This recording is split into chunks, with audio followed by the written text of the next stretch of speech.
With NISAR, we're tracking the changes of the solid Earth and how it's moving, ecosystems, ice cover, and any other thing that's changing at the scale of a centimeter on the Earth in a way that we've never been able to see before. This is a partnership between NASA and the Indian Space Research Organization. NISAR is going to be one of the most sophisticated radar satellites that has ever flown in orbit. NISAR is going to open our eyes to seeing the ground in places that otherwise has been obscured. NISAR will help us to better understand earthquakes, volcanoes, landslides, floods, wildfires, oil spills.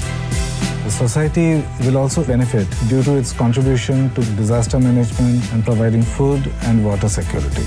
These are global problems that the global community needs to come together to resolve. Now it looks like we are no more belonging to two different worlds and we all belong to the space community, that's it.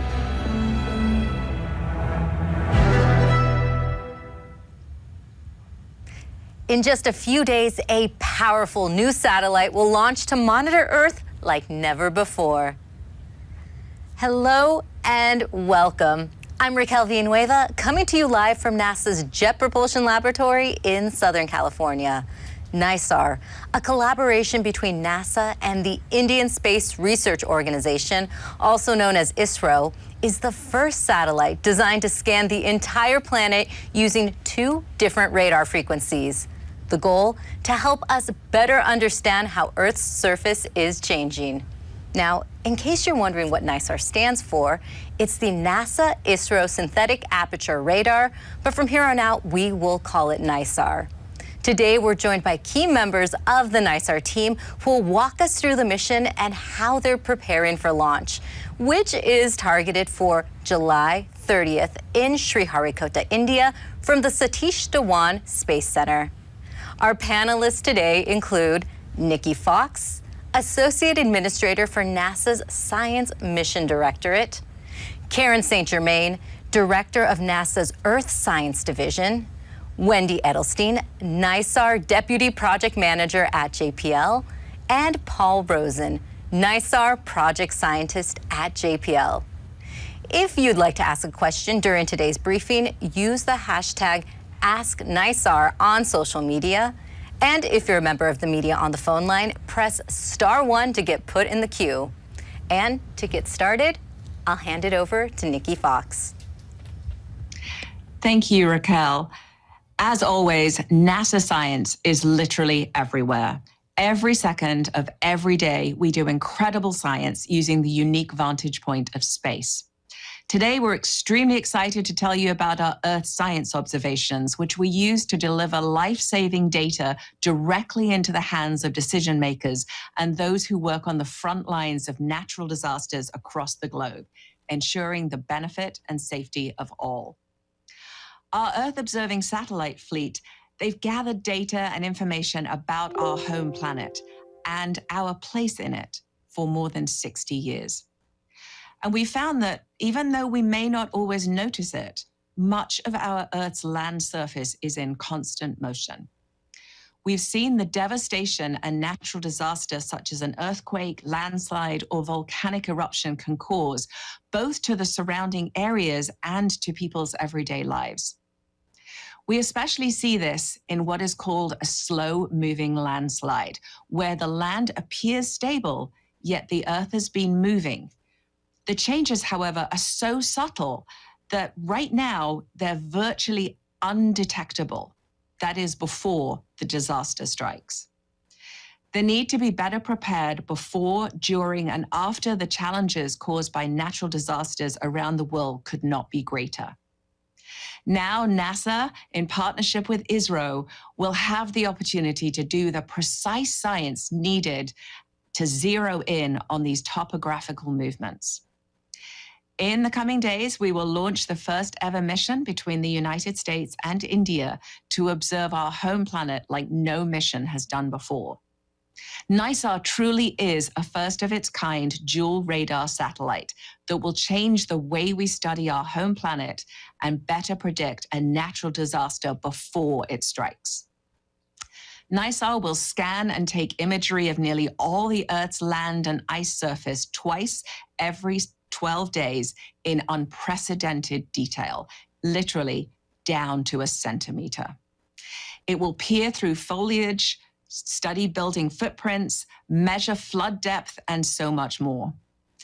NASA's observations will assist decision makers across the globe in disaster monitoring, mitigation, response, and recovery.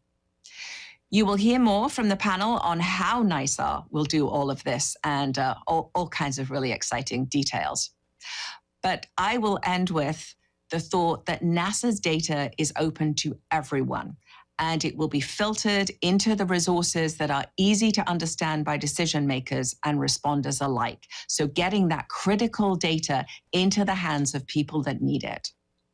Where moments are most critical, NISA's data will help ensure the health and safety of those impacted on Earth, as well as the infrastructure that supports them. We are so excited to partner with ISRO for the first time ever on a NASA science mission. So go NISAR.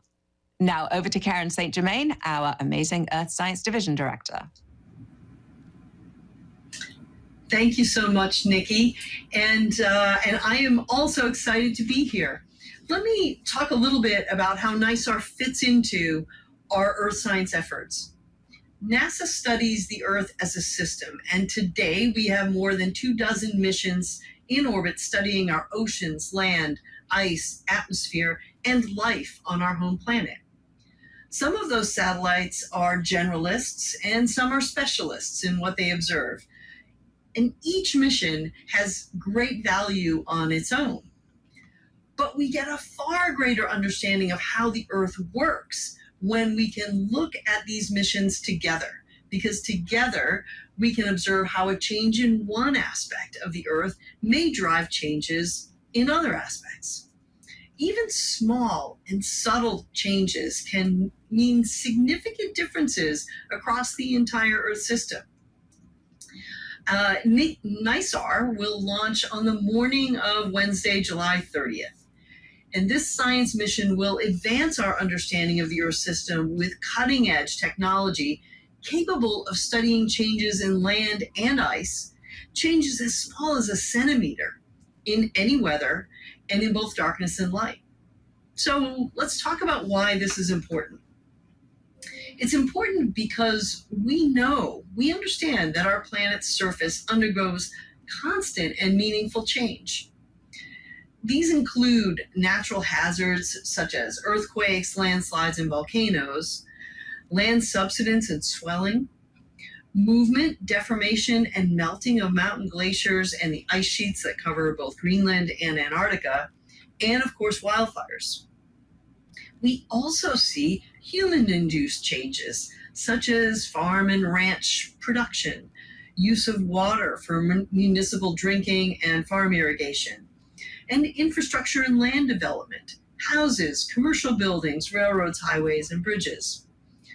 We'll put NISAR's science and observations to work, making it available to inform decisions where and when they're needed, helping to ensure that as a nation, we can abundantly feed ourselves, build resilient housing and transportation systems, and better prepare and respond to natural hazards. More than 180 organizations from local public agencies to research institutions and private sector companies are already looking to use NISAR science and data. These early adopters will use NISAR information to support disaster response and recovery, map forests and forest cover density in areas as small as a soccer field, track and manage groundwater supplies, monitor fire risk, track seasonal, annual, and long-term trends in wetland flooding, and measure coastal vegetation to help communities and people who live along the water's edge manage storm surges and other fluctuating coastal conditions. I'm proud to highlight NISAR as a terrific example of NASA's unique end-to-end capability, from innovative technology to research and modeling to delivering science to help inform decisions. And as an international partnership built upon open science principles, NISAR is also a model for the next generation of Earth observation capabilities. Finally, I want to recognize the leadership of ISRO and NASA's JPL teams. The collaboration, cooperation, and information sharing between our two agencies is a foundation that we really look forward to continuing to build upon. So go NASA, go NISAR, and now I'd like to introduce NISAR's Deputy Project Manager, Wendy Edelstein. Wendy? Hi, thank you, Karen. It's great to be here to give an update on the NISAR mission, and I'm happy to report that the satellite is fully built, it's tested, and it's ready for its ride into space, and our team can't wait. So right now, the NISAR satellite is in India in its final preparations for launch, coming up on July 30th. I wanted to orient you to what NISAR is before we get too far along. So over here is a 1/3 scale model of what NISAR will look like when it's on orbit. What you see here is the spacecraft bus is this square cube over here on the right, and that's what provides all the services to operate the satellite. These solar array panels are attached to the spacecraft bus, and that's for powering the system. Now, this octagonal gold structure, that's what houses the two radar systems, and I'll talk more about those in a moment. But the radars are then used to illuminate this very large antenna you see here, and that's probably the most prominent feature that the NISAR satellite. This large antenna is, when fully deployed, is 12 meters or about 40 feet in length in diameter, which is about the size of a school bus, so it's fairly long. And when it's fully deployed, it's about the size of half a tennis court. It's made of the surface material here, it's made of a lightweight mesh material, so it allows the whole antenna to fold in to be very compactly, and it can be stowed for launch. So NISAR is an equal 50-50 partnership between NASA and ISRO. It represents the largest collaboration in space between the United States and India. And so to give you since it's such a unique partnership, I wanted to highlight some of the contributions of each mission, of each agency. So can you show my first chart? So at the heart of the NISAR satellite is the two radars, which make up the science instrument. Each radar operates at different, targets different science, and that's based on its operating frequency. The L-band radar, which is provided by JPL, operates at a longer wavelength, and that can see through the trees and see the bare surface of the bare Earth and even some substructure. The S-band radar, which is provided by ISRO, operates at a shorter wavelength, and that sees the vegetation, foliage, surface features better. Together, these two radars work together complementary to achieve science that neither could see on their own. Now, both of these radars share that large antenna I just talked about, and that's provided, and its boom, and that's provided by JPL. ISRO, in addition to the S-band radar that they have built, also built the spacecraft bus, the solar arrays, and ISRO's also providing the launch vehicle and launch services. So I often get asked, what is it like working with India? And I have to say, one of the challenges of NISAR is working with an international partner that's 9,000 miles away, literally on the other side of the world. It's with ISRO 13 time zones away. That means a lot of early morning and late evening telecons, and it also means a lot of long distance travel to India. In fact, it takes 36 hours door to door to get to Bangalore, India, where the system was being tested. I personally have been to India over 25 times over the past 10 years, and in the past 2 years alone, I've spent over 150 days working side by side with our Indian colleagues, building this system and working as a team together. I also have learned and been fully immersed in the Indian culture, and it's been a very big highlight for me personally. Now, a satellite the size and complexity of NISAR requires a lot of testing, both at in the US and in India, and we've been testing this system for the past 5 years. So I'm going to show a short video that shows our journey through our testing at JPL. Go ahead and roll that. So here's where the S-band radar was delivered in July, early 2021, and was integrated with the L-band radar. We installed the boom and the reflector, as you can see there. We went through a series of tests, including thermal vacuum, vibration testing showed here, and then we deployed the boom. And then we deployed the reflector. And here you can get a real good idea of just how big that antenna is. Once it was fully built, tested, we then stowed it for launch and made sure it was ready for our ship to India. So then we packed and prepped up the system to take to India. We transported it to the March Air Base Reserve in Riverside, California. And then we put it on a massive C-17 military aircraft as shown here, so it would make its 9,000-mile ride to India. So the radar arrived in India in March of 2023, and at that point we started our integration with the spacecraft. So go ahead and show my next slide. Okay, so here's a picture of the happy JPL and ISRO teams testing the system in the beautiful facilities at ISRO. On the right, you see the instrument system, and on the left is the spacecraft. In my next video, you'll see an important test called, one of our final tests called, in a special facility called an anechoic chamber. And what that means, it's a very quiet room that allows all the systems to work as they would on orbit to make sure there's no interference or noise that could cause any degradation in the performance of the mission. And this is a really important test to make sure that everything works as expected. So go ahead and show my last picture. So all of the system testing is now complete. We've now shipped the NISAR satellite to the launch site in May, and the launch site in Sriharikota, which is on the east coast of southern India. We've completed all the system checkouts, the rocket's fueled, and as you can see here, it's been fully encapsulated in the launch vehicle fairing, and we're ready to launch on July 30th.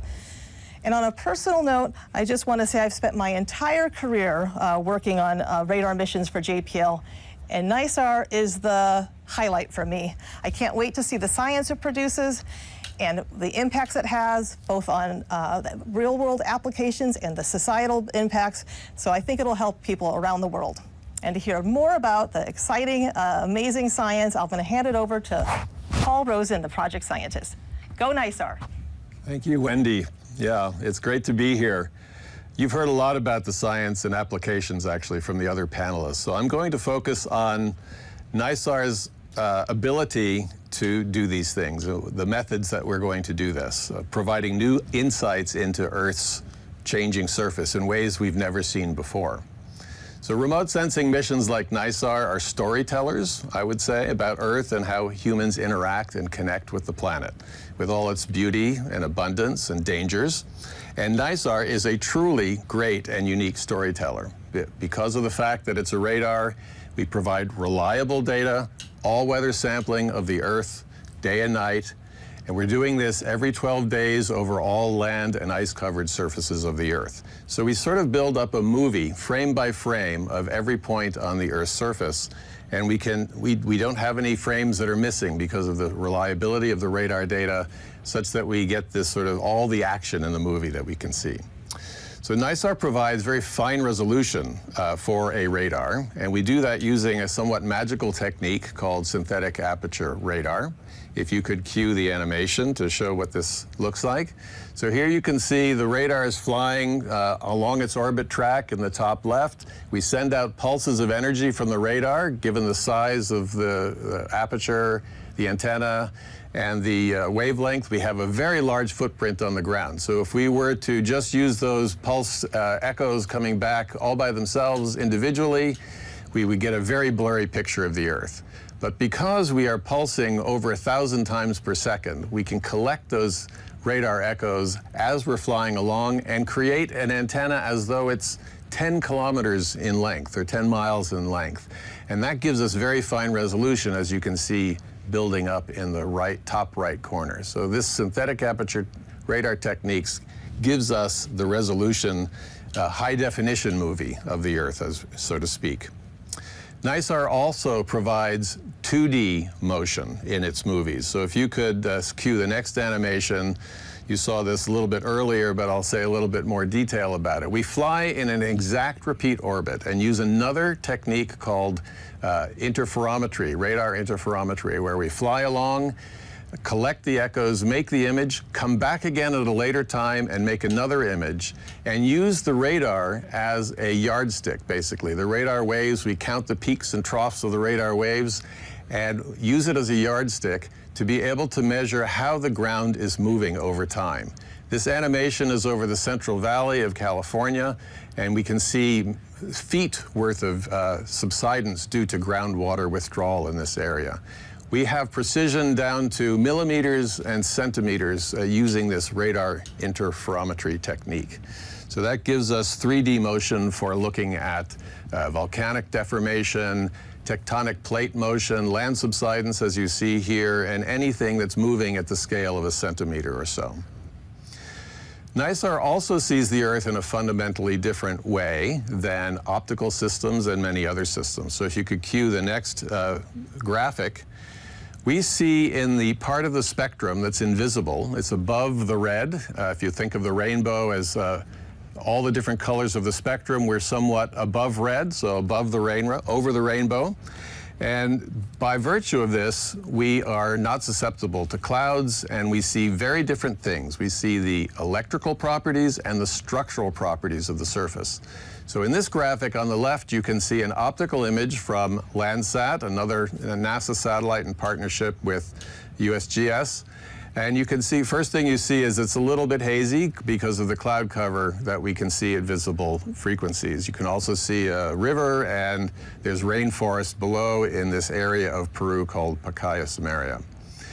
On the right, however, what you're seeing now is the radar image from an airborne system that we sent down, the airborne radar, at the same wavelength as NISAR. And what you see is a very different picture. You see the greenish colors are rainforest, and the pink and reddish colors are flooded forest. So we're actually penetrating through the canopy and reflecting off the trunks and the water below the surface, below the canopy, to give us a very clear picture of what's flooded and what isn't flooded. The black area of the river, of course, is actual open water. So this gives us a very distinct view, and by virtue of the fact that we have two radars at two different wavelengths, such as we have at S-band, the shorter wavelength, and L-band, the longer wavelength, we increase our sensitivity to the ability to see different kinds of vegetation. We can see smaller vegetation, we can see larger vegetation. It's very important for agricultural monitoring and food sustainability studies. So this, the story that we can tell on many different fronts, from cryosphere, from ice sheets and sea ice changes, from forest degradation, agriculture, and all kinds of hazards around the world using our interferometric measurements. It's just quite astounding, and I'm really looking forward to this. I've been working on this mission for, I guess, 30 years to get it going, and in partnership with NASA headquarters, ISRO, and the broader science community, I can tell you the excitement about NISAR is just growing daily as we get ready for our July 30th launch. Thank you. And back to you, Raquel. Thank you so much, Paul. So we are now ready to take your questions. Again, if you are meeting on the phone line, press *1 to get put in the queue, and please direct to a speaker if possible. And you can also keep those questions coming using the hashtag #AskNISAR. So first on the phone line, we have Marcia Dunn with the Associated Press. Yes, hi. Probably for you, Nikki, the cost question, if I might. What is NASA's contribution to the mission? I've seen online references to $1.5 billion total for both countries, but is that accurate as well? And I just wondered, how unique is the antenna reflector? It looks a little different than any other I've seen, so what can you tell me about what makes it different? Why is it so big? Why not have more of a traditional type reflector? Thanks. Thanks so much, Marcia. So the NASA budget for NISAR is $1.2 billion. As Wendy said, it's roughly a 50-50 with ISRO, but I will defer to them on their final costs. We'll follow up with you on that. And yeah, the dish is unusual. It's not totally unusual. We've flown that kind of sort of blooming antenna before, but it is just an unprecedented amount of detail that we're able to look at with NISAR. And I'm actually going to toss to Karen, because I know that she would love to gush about the excitement of this radar antenna. So Karen, over to you. Yeah, thank you, Nikki. And let me just amplify the excitement about flying an antenna this large. And you saw a great animation from Paul on, why fly an antenna this large? Well, it's to get that spatial resolution, to get that high fidelity view of these very what can be very small changes, but they can have enormous implications. So yeah, that's we're really excited, and I will tell you, I'll echo something that I think Wendy said. It's really something when you see that antenna deployed. I could add something. All right, Paul and Wendy, if you'd like to add as well. Go, Paul. Yeah, one reason for the large size of the reflector is just to be able to collect as much light as possible to increase the sensitivity. It's kind of like a bucket to collect rain. The larger the bucket, the more rain you can collect. So we want to collect as much light as possible. The antenna itself is a heritage design. It's been flown many times in GEO for telecommunications satellites. So we're quite confident in its ability and its heritage. And I just want to also point out one reason why we use this type of reflector antenna as opposed to a phased array antenna sometimes is because of the dual frequency system. They both have a feed right here that illuminates this large antenna. So without having, to enable this partnership is why we need to have this kind of a reflector antenna. And again, as Paul said, the size is driven by a combination of resolution and coverage. So it's required for all of that. Thank you. All right, thank you all for those answers. And up next, we have Will Robinson-Smith from Spaceflight Now. Hi, thanks so much for taking the time to talk with us today. Question either to Karen or Wendy, I suppose. Can you talk about the deployment timeline once the satellite has separated from the rocket's upper stage? How soon you expect to acquire signal? What the deployment timeline is for the boom and for the reflector. Thanks. I'm going to hand that question over to Wendy. Okay, so we will launch on July 30th. Within a few days, we will get the whole spacecraft checked out and operational. We'll get our acquisition of signal. And on day 10 of the mission is when we start the deployment process of both the boom and reflector. And it takes 8 days to deploy it. So there's 4 hinges on this boom. So then every day each boom is deployed, and then on the last day of our deployment is when we deploy the full reflector, and that's a 2-step process where we first bloom it to partially deploy it, and then we power deploy it to the full opening. So it's an 8-day process to complete the full deployment. Great, thank you. And then up next on the phone line we have Alexandra Witz from Nature magazine. Hi, thanks for taking my question. This is for Karen St. Germain. I want to ask about the future, and I'm going to try to thread this in a way that you can answer. You've talked about how NASA Earth science missions work together to strengthen our understanding of the Earth system. Can I ask you to just look in the future a bit more along those lines? How do you see NISAR working with the Earth science fleet that you currently have at NASA? How long do you see it continuing to work, and how might it inform future NASA Earth science missions if we have those? Yeah, thanks. That's a great question, and this will be the first time that we have a capability like NISAR on orbit, and so you've heard us talk about the things that we already know it will be able to see. One thing for sure, one thing we've learned over and over again about missions that look down at the Earth is we will learn things and see things that we didn't ever expect to see or didn't anticipate seeing. So there's always a lot of serendipity that comes along with these first ever missions.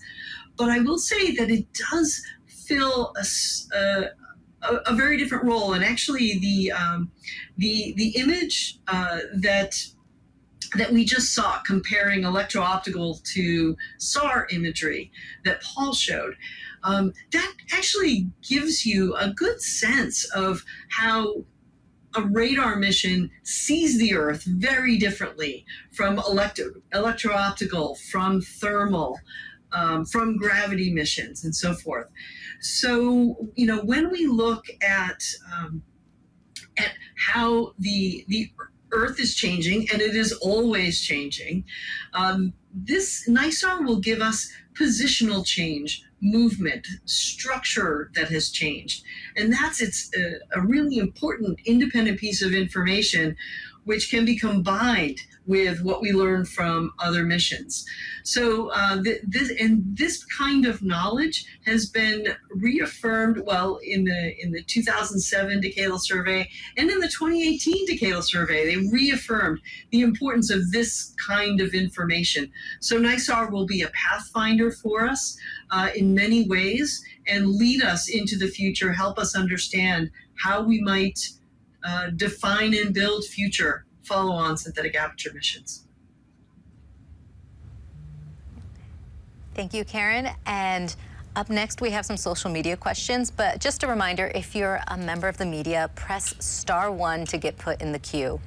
So up next, we have a question from Jeff Faust of Space News, who asks on X, there we go, how has NASA ensured that recent anomalies on ISRO missions like the NVS-02 spacecraft and PSLV C-61 launch do not pose a risk to the NISAR launch? Nikki? Yeah, thanks for that question. As always, we like ISRO to answer any questions about their launch vehicles. But obviously, we've been getting a lot of data from them, and we just can't wait to see NISAR take to the skies on July 30th. Thank you, Nikki. Up next, we have Manish on YouTube who wants to know, what kinds of natural or human-driven processes can NISAR detect that existing satellites cannot? Paul? So, as Karen said, we're not entirely sure what we can detect. We designed the mission to meet a set of measurement requirements that are based on what we know. And what I can tell you is that because of the regular, repeated acquisition, the reliable data, the time duration of the measurement, and the spatial and temporal resolution combined, we expect to improve the accuracy and therefore the predictive capability of all of the science topics that you've heard about today by an order of magnitude. So I think there's going to be serendipity, there's going to be discovery, but the scientists have designed this to give them a better handle on how the Earth is changing for the things that they already know. Thank you, Paul. And we have someone else on the phone line now. It's Kenneth Chang from the New York Times. Hi. Excuse me. Thank you. I was wondering if you could give a bit of the backstory of how NISAR came about.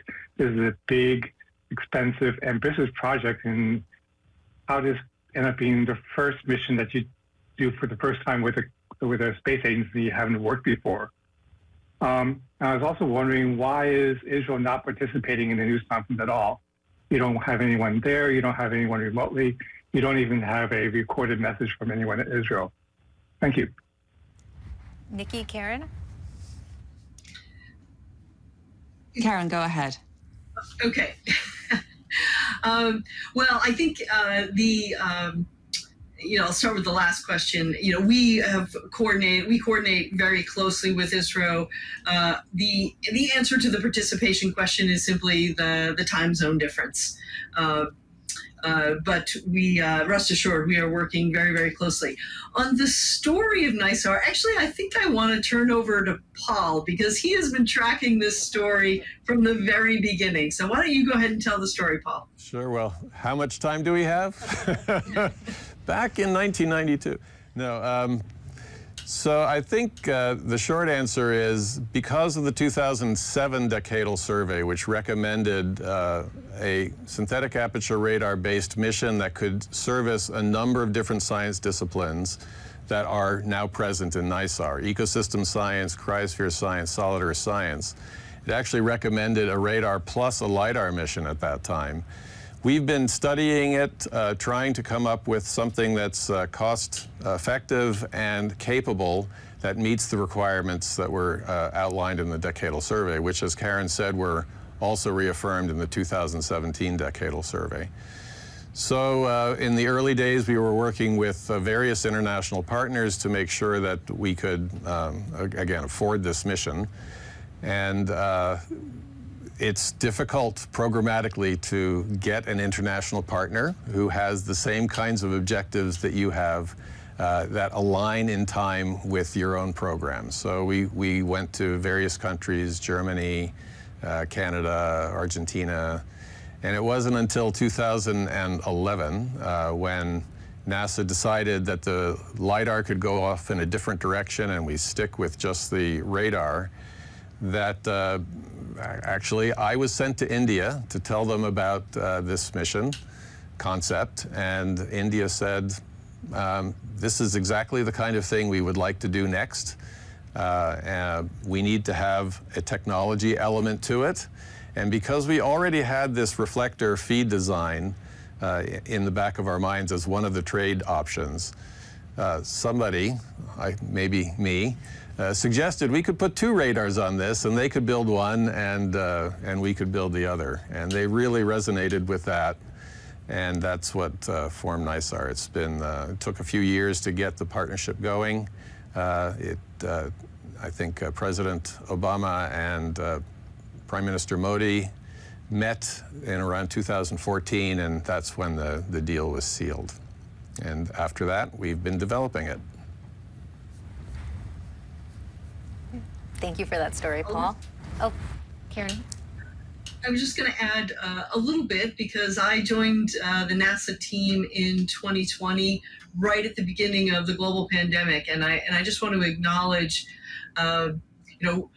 Wendy and gave a hint as to how much time she has spent traveling back and forth to India, and that is representative of the work that the JPL engineering team did, as well as the ISRO team. And doing that kind of collaborative work through a global pandemic was an extraordinary challenge, and I just wanted to take the opportunity to congratulate the team on driving progress forward on this mission throughout those challenges.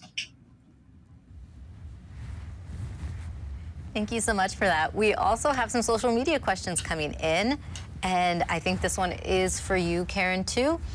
Rythan on X wants to know, how will the NISAR satellite help in predicting natural disasters like earthquakes and landslides? Yeah, so I'm going to take a shot at this, and then I'll hand it over to Paul to further develop the answer.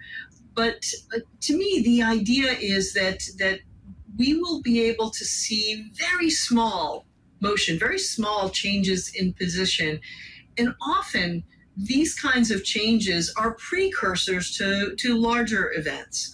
That's particularly true for things like earthquakes and landslides and volcanoes. So we really think that having these very accurate early measurements will help us see events in their very early stages, and also help us improve our models that can predict such events. But I'm going to hand it over to Paul, who's the real expert on this. Well, that's perfectly correct, what you said. I'll just add that in addition to the displacement or deformation measurements that we will make throughout the course of the mission, therefore we can see what's moving before an event happens, We also are measuring through these two frequencies, L and S band, we're measuring soil moisture.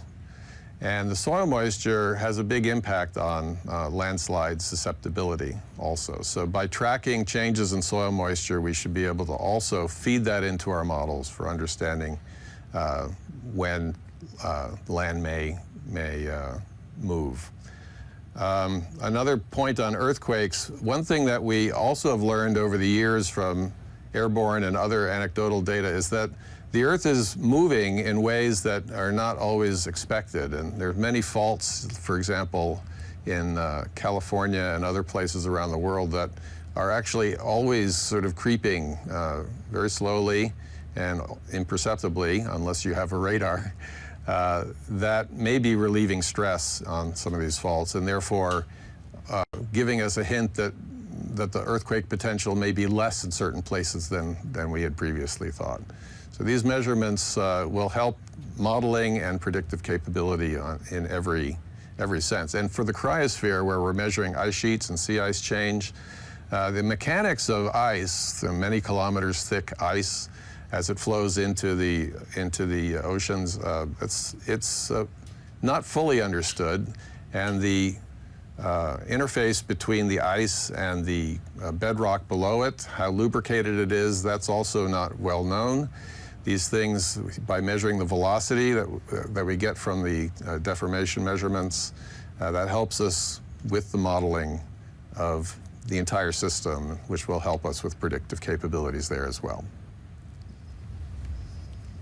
Thank you, Paul. And just a reminder to members of the media, press *1 to get put in the queue. And we actually have a couple follow-up questions, starting with Alexandra Whitsey from Nature magazine. Hello again. I have a couple of data questions for Paul Rosen. I wanted to ask kind of what the pace of discoveries, like when do we first start to get data after all the deployments? Like when will the first science products start coming down? And then just to follow up on some of the discussions about open science, is all the data from all the instruments, including the ISRO contributions, also going to be openly available? So that's an easy one to answer. The last question, the answer is yes, all the data will be available. The L-band data from the NASA instrument will be at the Alaska Satellite Facility in its entirety, and this we have an unprecedented data set for NISAR compared to any other SAR mission. We're not just producing radar images, but we're producing various derived products from it, from interferograms and polarimetric products in a geocoded format, map format, that should make it very easy for scientists to just take the data and use it. The S-band data from the ISRO instrument, that will be hosted at their own site. It's called Bunidi at the National Remote Sensing Center in Hyderabad. And they are redoing their entire system, distribution system, to be very similar to ours. So we expect, ASF is wonderful for making data available conveniently, and we expect the S-band data for NISAR also to be the same in India. So in terms of availability of the data, we have around, let's say, 65 days of various engineering-related activities, including getting the satellite into its final science repeat orbit, and then calibrating the pointing and other aspects of the radar. So by day 65, we expect to get the first full-frame science-grade images. It still won't be fully calibrated, but and we won't be in our operational mode yet. We'll just be taking data in various places just to check it out. Those data, once at the level of satisfaction of the science team that they are distributable, will be made available too. But it's not until around day 70 when we start ramping up to this science phase. We actually begin the science phase after day 90. The commissioning period is 90 days. That's when we officially will be taking data at the pace of all land and ice-covered surfaces twice every 12 days. From day 70 on, assuming that the quality meets our standard, all of those data should be freely available from the ASF DAC. I have championed the position that we don't want to hold on to any of these data so the community can get to it right away. Thank you, Paul. And up next, we have Marcia Dunn from the Associated Press with a follow-up. Yes, question for you again, Paul, if I might. You know, everyone's mind is so tuned right now to the terrible, tragic flooding in Texas of late with so many killed. How could this mission have prevented that, or perhaps something like that in the future? How much can NISAR help with this flooding issue that can be so deadly at times? Thanks. Okay, so we can provide information. That's what NISAR is good at. We can provide several pieces of information. One is, as I mentioned, soil moisture. By understanding the soil moisture environment regionally, one can use that to understand the susceptibility in large rainstorms for flooding. That's one thing. The other thing is deformation. Over the life of the mission, as we measure changes in the land surface, assuming there is any, we can see how the floodplain is changing, and also will give us a sense for the susceptibility of floods. After an event like this occurs, we will be making observations twice every 12 days at the latitudes of the US. That means that 77% of the time or so we can see a given spot on the Earth every 4 days or so. So that means that, you know, for floods, which are very fast moving, we can't give immediate response, but with NISAR in combination with other international satellites, you can begin to build up an ability to see disasters as they unfold in a very rapid pace, and that should help with identifying areas of concern for first responders. We know that for earthquakes and volcanic eruptions in the past, radar data have proven very helpful, even with a longer cadence for first responders to understand hotspots and where to deploy. Thank you, Paul. Karen? Yeah, I'd just like to augment. That was a terrific answer, Paul. And I just want to just add a layer of information around that, which is just to be very clear. Of course, NASA is a science exploration agency, and we have there are federal and state level operational agencies that have that responsibility for delivering those operational services, such as warnings and alerts. So everything Paul said is absolutely accurate and can contribute to those efforts. We can improve our situational awareness and our predictive models, and transfer that information and understanding to those operational partners and support them in their efforts. Thank you both for your answers. We also have Will Robinson-Smith from Spaceflight Now on the line again. Hey, thanks for allowing a follow-up. Maybe just picking up where this conversation just left off with Karen and Paul. As far as the data is presented and available to folks, can you talk more about in what form that will take, like what people will be able to see when trying to access the data? And, you know, for any particular region that's wanting preponderance of data on just their specific neck of the world, is there a way to sort of stack up multiple revisits and create like a visual timeline for analyzing certain aspects of the data that's going to be presented for, just, let's say, Dallas, Texas, or just a random example? Thanks. So I'm not entirely sure I know what you're driving at, but I can tell you about data access and what the products are. So we have a variety of products, images that are complex radar images. Each image is a roughly 240 kilometer by 240 kilometer frame, and these frames are, you know, everywhere around the world. And they are in a time series, and everyone is uniquely tagged. In addition to the images, there are derived products.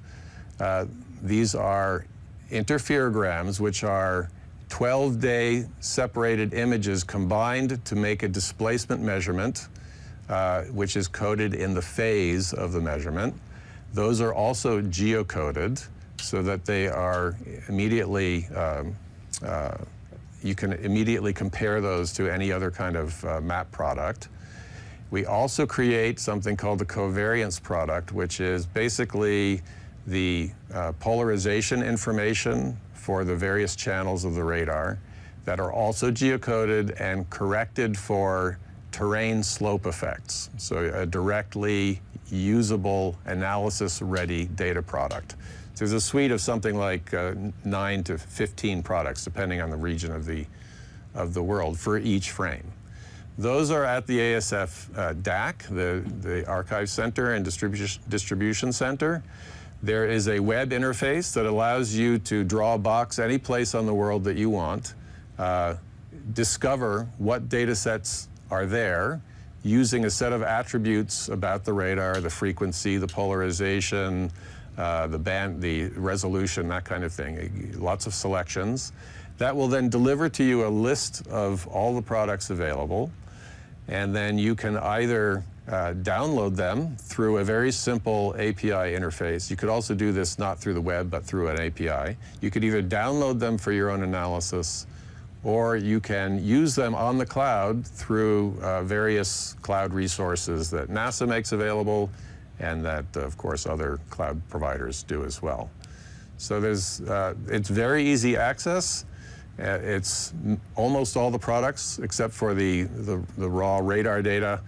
Those are all analysis ready to be used in a variety of algorithms. I would say that for the science products, the science requirements that we are validating, the science team has put together a set of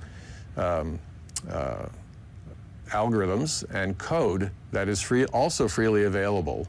And you should be able to get that code, if you're so interested, get the data that in a time series fashion, feed that to the code and reproduce the results that the science team is doing for validating. And that code then should also be applicable any place around the world. So we're providing at least the basic tools for scientists and applications developers to go at it with these data.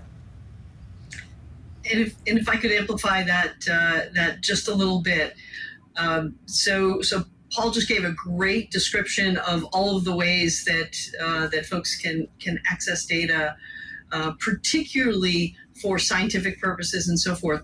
Let me move all the way to how would we support a first responder, right? Because a first responder or an emergency management organization is not in the heat of the moment going to be able to make use of raw data. For that, we work through our applied science work and with early adopters to build tailored products, to co-develop generally tailored products to provide the kind of information they know they're going to need in an emergency. So Paul had given an example earlier of flooded agriculture land versus flooded built environments, neighborhoods. Distinguishing those kinds of attributes in easy to read maps is the sort of thing that we would work with these operational agencies with in advance, so we have them ready to go when they are needed. Thank you both for that answer. And we have some more social media questions coming in. So this one looks like it is for you, Wendy. Tanya on YouTube wants to know, why was something as large as a tennis court needed for NISAR in an age where devices are getting smaller and more compact? Right. So yeah, so one thing that doesn't change is the laws of physics, and in order to get the resolution that we need for NISAR, it needs a large aperture. I think Paul mentioned that the more you can illuminate it, the better, the more precision you can have in a measurement. So we just need a very large antenna aperture. Everything else has been shrunk down somewhat, but the antenna size is kind of driven by the resolution requirements of the system. In addition to that, we also have other requirements for global coverage, and so other aspects of this design require us to scan our antenna beam using this big antenna. Again, that's to give us this large swath coverage to get our 12-day repeat. Thank you. Do you want to add some more? There's plenty of small-scale shrunken electronics on this thing. In fact, you can think of this as 24 individual radars at one frequency and 48 individual radars at the other frequency that are all combined together using sophisticated processing techniques to create this one or two radar system. So we do take advantage of modern technology, but we do need a big aperture. Great question about the design. We have another social question coming in from Matthew Henson on YouTube, who wants to know, will it be scanning the wildfires of California and Canada and the rest of the western United States? For me? For you or Karen? Well, we're scanning everything. Every 12 days, twice, we will cover everything. And radar is very good at detecting changes in vegetation cover. So from before to after a wildfire, we can see very clearly where the fire scars are. Of course, with the 12-day repeat and with the speed with which wildfires move, it's very difficult for one satellite of any sort to be able to track it in real time. So wildfires are a challenging problem in that sense. But certainly in terms of understanding the vegetation cover before, the soil moisture conditions before, and therefore the susceptibility for wildfires, NISAR will be excellent at that. And then for understanding the recovery process and potential for landslides and mudslides and things like that after rain, that's also going to be excellent for that. And there appears to be a kind of a follow-up from Andrew Howe on YouTube to that similar question. So what about ocean coverage? Yes, so we don't have a lot of ocean coverage. The mission requirements, as defined in the Decadal Survey, were primarily ice and land. On the other hand, we do have interest by NOAA and other agencies for ocean coverage. And we have added over the years low resolution, so not a lot of data, but pretty wide area of coastal coverage around the United States, India, and other places around the world, so that we can understand oil slick potential and fishing and other things that are of interest to the ocean communities. If we don't get the deep ocean, we may think about that after the end of the prime mission. We could potentially add some observations over the deep ocean for looking at wave height variability. Those can be very helpful for understanding the relationship to weather models, but that's something down the line. And we also have a question. Onto that. Oh, great. Can I Nikki. just add on to that? Please. Yeah. I think what we're really amplifying here, though, is the power of the Earth Science Fleet. NISAR has its role, and it is going to do unprecedented science. It's going to give us observations of the things that it was really designed to do, these tiny scale movements of the land, looking at the glaciers, looking at the ice sheets, looking at helping us work on those natural disasters. And alongside that, we have missions like PACE and SWAT that are actually doing that incredible ocean science right there. SWAT looking at the surface, PACE looking at the health of the ocean. And you kind of add all that together, and that allows us to look at this really cross-cutting, very, very connected way that we need to study our planet. And so, you know, I really think this just shows NISAR's absolute role in what we do here at NASA with our science exploration of our home planet. And Nikki, we do have a follow-up question for you as well from someone named Manish Mishra on YouTube, who wants to know what were the most critical programmatic and engineering challenges in building this NASA-ISRO mission, and how might this set a new precedent for future transnational space science partnerships? Yeah, I'll start, and then I'm going to invite Wendy to kind of add on to it, because I think she really hit it. I mean, one of the big issues is, as she said, being, you know, on the other side of the world and having to actually just the meetings and get those opportunities to really work together. The number of hours that she said she spent on a plane, the number of hours that, the number of days rather that the team spent in India, and then also the number of days that the ISRO team spent in California at JPL. So that certainly was a challenge. You know, Paul noted that we have had these kind of blooming antenna. We've flown them many times before, but this one is huge. You know, it's the technology behind getting all of those things right, getting that deployment sequence laid in 8 days to actually bloom that antenna. They're the kind of challenges that we do. But all of our NASA missions have challenges. We do first of a kind, cutting edge technology. We do, you know, the first of the kind measurements that allow us to really drive the science discipline and drive the questions, drive the answers forward. So every mission that we do has challenges, but you know, I think this one was really just an incredible just demonstration of how two teams, when they're really motivated to do these incredible groundbreaking missions, the way they can deal with these barriers, like being on the other side of the world, and come together as a single unified team to achieve these incredible things. But Wendy, please add on. Well, okay, so that was a great response, Nikki. I would just want to add that, you know, NASA and ISRO, we do things differently, but we've learned to work together, and we've learned from each other along the way. And so, yes, we've had our share of issues. You know, COVID was a challenge, and we've had, you know, technical issues along the way. But each time the teams work together to solve our problems, you know, we've learned, you know, to work across the world, even if we're not physically together. You know, we work over the phone. Extremely committed to both sides are extremely committed, and I think Paul, when he mentioned how it's a much more complex, that you have actually 24 separate L-band radars and 48 separate S-band radars, so it really is a complex system. And it's why it's taken so long to test this whole thing. But the commitment by both organizations has been it's been a real pleasure for me. Thanks. If I could add one more thought to that question, which is this: the tremendous value in international partnerships, and I say this from the perspective of the leading the Earth Science program, where we are trying to get the maximum science for the dollars that were allocated.